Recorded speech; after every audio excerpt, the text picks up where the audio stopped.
మనము ప్లేసెస్ బట్టి విభజించుకుంటారు. లైక్ మనకు మాక్సిలరీ సైనస్ అని, అంటే ఇక్కడ మనకు చెంపల పైన చిక్స్ పైన ఉంటుంది maxillary sinus, ethmoidal sinus, frontal sinus and ఈ రకరకాల సైనస్. మళ్ళీ దాని డిసీజ్ని బట్టి కూడా, లైక్ ఇది క్రానిక్ సైనసైటిసా, అక్యూట్ సైనసైటిసా కూడా, సబ్ అక్యూట్ సైనసైటిస్ అని కూడా డిసైడ్ చేస్తూ ఉంటారు.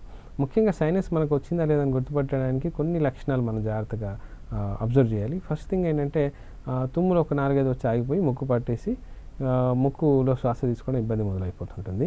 మెల్లిగా తలనొప్పి, డల్ హెడేక్ ఉంటుంది. అంటే ఎక్కువగా తలనొప్పి ఉండదు, తలనొప్పి మాత్రం ఉంటుందండి. మీ పనులు చేసుకొని ఇస్తుంది, కానీ మీరు ఏమాత్రం విశ్రమించకుండా లేదా మీరు హ్యాపీ మూడ్లో ఉండకుండా చూసుకునేటట్టుగా ఆ తలనొప్పి రన్ అవుతూ ఉంటుంది. ఆ తర్వాత ముందుకు వంగితే ఏదో కారిపోతున్నట్టు లేదా ఏదో బరువుగా ఉన్నట్టు కళ్ళ నుంచి కనబడుతుంటుంది.